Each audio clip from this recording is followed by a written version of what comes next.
So today we're going to be talking about secondary characters in our life.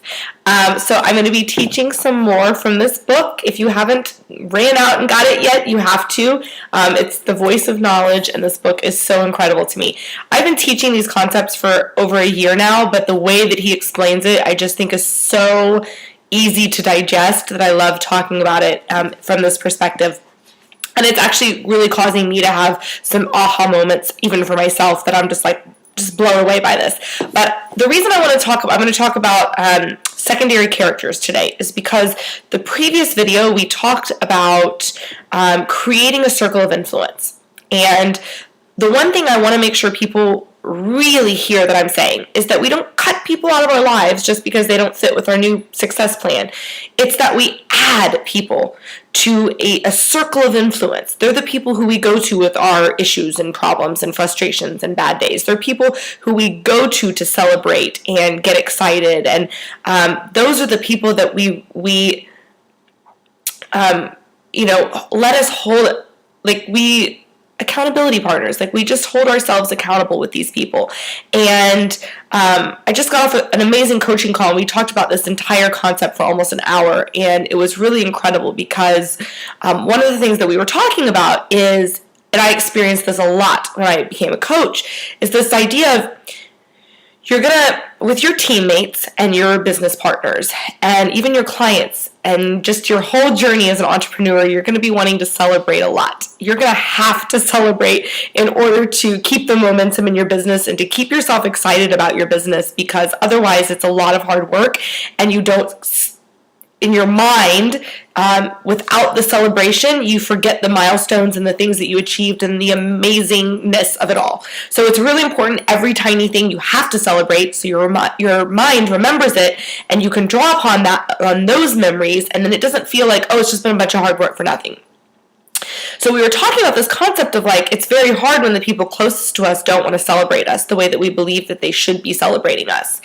And the one thing I said is, everybody has a capacity for joy and for celebrations, and it all starts with, if you remember the Lie of Imperfection, what we believe, our blueprint about life.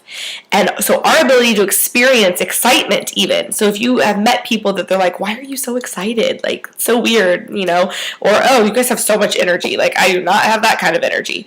So there are people that just have capabilities to experience joy and to celebrate, and you want to find people to create your circle of influence that have a large capacity to do that. People like me, my friends and I, we celebrate birthdays for 3 days straight. We celebrate we do champagne for every small thing. It's all about the celebration. But my family isn't necessarily they're not celebrators. They're not people that would just jump up and joy and scream. And, if you call me and you tell me something amazing, I'm going to be like, wah! I'm going to be so excited. But, you call somebody else and they're going to be like, oh, that's great. But it has nothing to do with you. It has to do with them, their ability to celebrate, or to have joy, or to love, or to support, right? For me, I have a deep ability to support people, to love people, to celebrate them, to be there for them, and really be there for them when they need it, and to listen to them, and to support them, and to look past their fears and help them. That's just who I am, right? As a coach, as a person. Not everybody in your life is going to be like that. And it will be a painful experience if you believe that they should be like that and they aren't. It will feel like there's a disconnect of love from you and for you, right? So here's the idea. I'm going to give you an exercise for this video, but here's the exercise. This is my solution. Anytime you're upset with someone or you feel disappointed based on their reaction to you, and I'm going to talk about secondary characters. I know I haven't really explained that yet, but anytime anyone in your life is not giving you the reaction you hoped for, I want you to take out a pen and paper, and I want you to write down everything that you wanted them to say and how you wanted them to react. So, for example, I remember texting my sister when I think it was when I got my first client, but it might have been for something else, something to do with coaching. And I was so excited, and she responded back, awesome. And I was crushed There wasn't an exclamation point. There weren't emoticons. I was like, what? Now, it turns out she was driving and voice texting, and that's why. But there was a long period where I didn't know that, and I was so devastated. And I had felt a lack of support from her for a while. And I brought this up. It had to have been something to do with like going to the coaching school, because I brought it up at the coaching school, and she had me do this activity, my master coach instructor, and it changed my life. She said, what would you have wanted her to say to you? And I said, well, like, you're amazing. I'm so proud of you. Like, I can't believe you did this. Like, what an accomplishment. Like, I'm just, you're impressing me. Like, you're amazing. I love you. This is so incredible. And we're just like writing all these things down. And she says, okay, now you need to tell this to yourself every day. And I was like, wait, what? Whenever we feel lacking from somebody else, it's always because we're lacking from what we're giving to ourselves. Always. If we want something from someone else, it's because we're not giving it to ourselves, and we've got to give it to ourselves first. Just have to. And then people will naturally just want to give it to us but it'll come from abundance, and then we'll receive it from abundance. When we have everything we need, 100%, and then people give on top of that, it feels incredible. It really is how you raise your vibration and keep it up this high, right? So just keep that in mind. If they're not celebrating the way you want them to celebrate, it could just be their capacity to celebrate with you. And so it's not about, and the secondary characters, I'm going to talk about that, it's really not about removing people from your life. It's about when it's time to celebrate, go celebrate with the people you know it's time to celebrate with and that are good at it, right? When it's time, go find your celebration people. If you have a problem in your business, don't go to your sister or your mom who doesn't build a business. If you want to, or to celebrate your business, don't go to them. They don't know anything about your business. Go to your uplines, your accountability partners, your coach, right? Celebrate with us. Talk about the things you're struggling with us. It's that circle of influence, and that's what you need. The people that you can just create to surround you and support you in your life and your business, that you know have the capacity to do it, right? So now we're going to talk about these other people in our life. So we've talked about the circle of influence and like creating that group of people. I do this. This is like my circle. This is like, I don't know what I keep doing that, but it's like, this is what I imagine. This is your circle here of the people you want to create, and then over here are the people you already have in your life, right? So we're going to talk today about the people that we already have in our life. Those are our secondary characters. So if you remember when I talked about the lie of imperfection, and I read that whole chapter, and he's saying how we create our blueprint or our belief systems or our story. So we're just going to call it story right now, but when I say story, I also mean belief systems or blueprint. And the way that we create our stories, and then he explains later that everybody in our life is created as we are the hero of our story, right? We're the heroine, we're the main character. And so everything that we see in life is based on our perception from, like, if you can imagine, just like close your eyes and imagine like you are looking through the eyes of the hero. So everything that's interpreted in life is from your eyes of the hero, the main character of the story. And then everybody you experience and everything you experience is from that point of view, right? From those, like, if you could imagine glasses or something like that. So everybody else is, you create those secondary people in your story. You're like the author, so you create them. And you can never fully experience someone as they truly are. You experience them as you are based on your story, based on your perception of life, based on your blueprint, right? You'll never be able to fully experience them. And some people can't even fully experience themselves, right? They don't know who they are. So your first step might even be to find out who you are, right? That's really, or who you're not. Find out who you're not. Then you know who you are, right? Right now, I think the lies of imperfection, he talks about that. The biggest issue isn't what we believe about ourselves, it's what we believe what we don't believe about ourselves, what we believe we're not capable of. So once you create that story for you, then you have a secondary story for everybody else in your life. And this is where it gets really tricky. So I'm going to read some excerpts from this book. So he says, the secondary characters are based on people who really exist but everything I believe about them is a story of my own creation. I create the character of my mother, the character of my father, the character of each of my brothers and sisters, my friends, my beloved, even my dog and my cat. I meet a person, I qualify the person. I make judgments about the person based on all of the knowledge in my mind, based on my blueprint, right? This is how I keep their image in my memory. Like, that's crazy. So the people we fall in love with, our children, right? Like, that's why, with mothers and daughters especially, like, I think the reason there's such a intensity between the two is because the mother has created an image of her daughter in her mind, but we're actually our own individual people. And it never is going to match up because we're different people.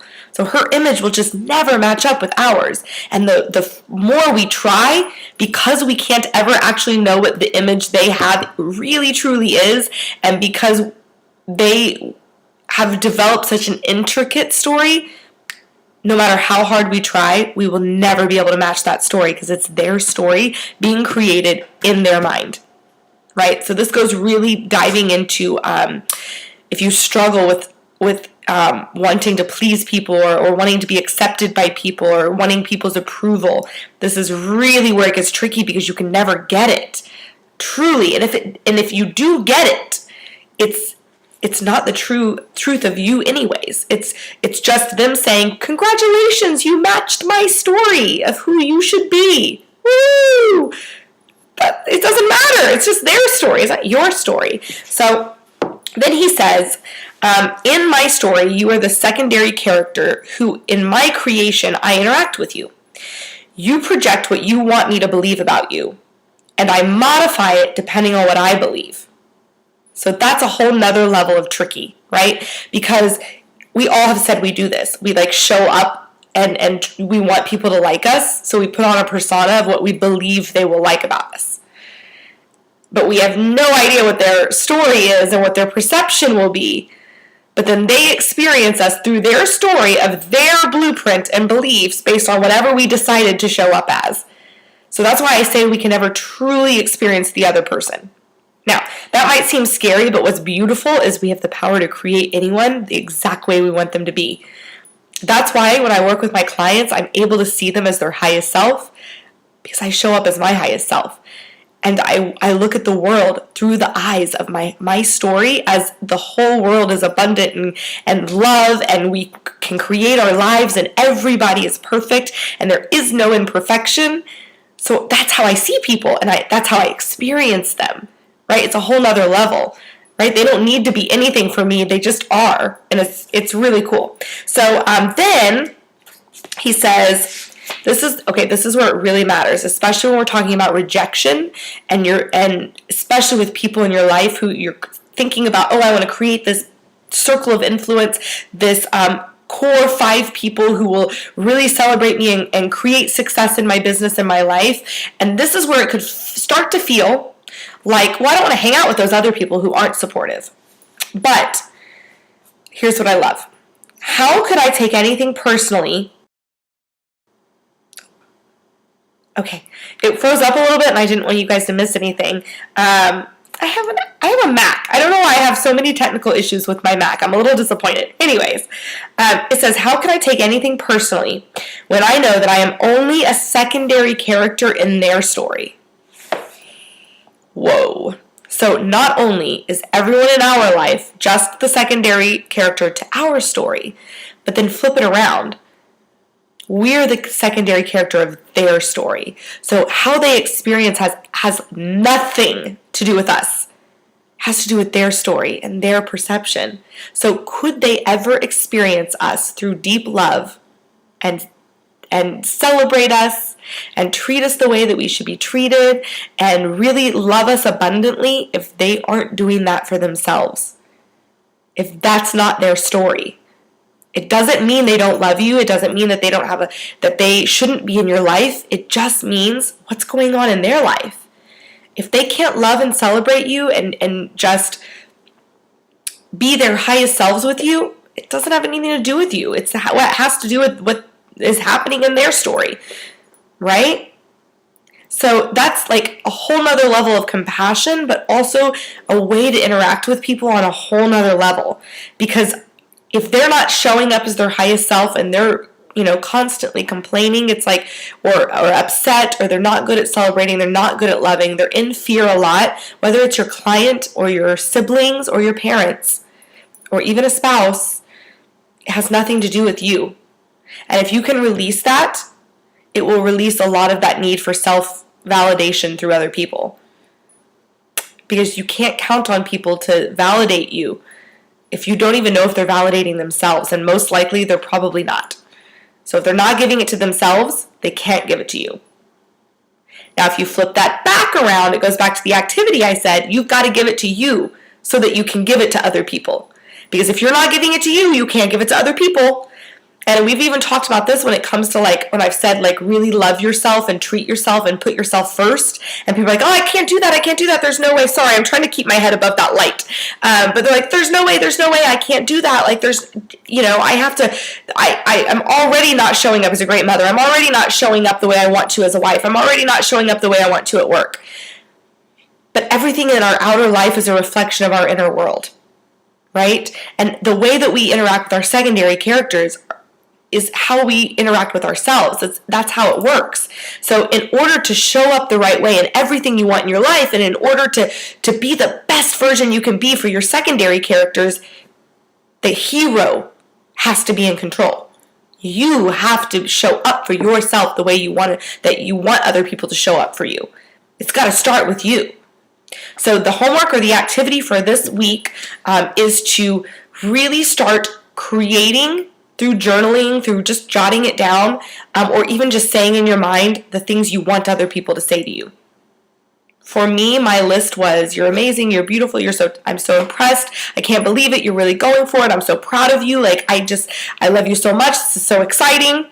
I just started telling that to myself every day, over and over and over. I even did this with the girls at the retreat. It's so powerful. You can just do it over and over in every aspect of your life with every relationship, and imagine.